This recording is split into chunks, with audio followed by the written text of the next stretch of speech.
జ్ఞాని అడిగాడు, ఎందుకా కాకి నువ్వు ఎందుకు ఏడుస్తున్నావే అని. ఆ దేవుడు నన్ను నల్లగా పుట్టించాడయ్యా, నన్ను తెల్లగా పుట్టించేంత బాగుండేది. ఆగాగు నువ్వు ఎలా మారాలనుకుంటున్నావు అని అడిగాడు.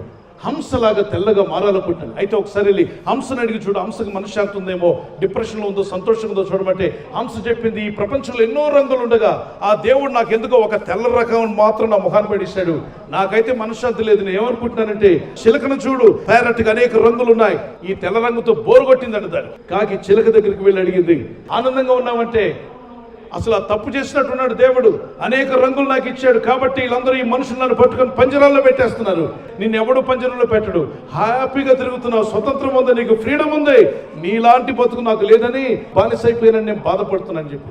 ఏం చెప్పారు వాళ్ళంతా కూడా అంటే, అందరూ డిప్రెషన్లో ఉన్నారు సార్, అందుకే దేవుడు నీకు ఏది ఇస్తే దాంతో తృప్తిగా ఉండు, దేవుడికి ఇచ్చిన దాంతో తృప్తి కలిగి ఉండు, శాంతి సమాధానం దేవుడికి అనుగ్రహిస్తాడు.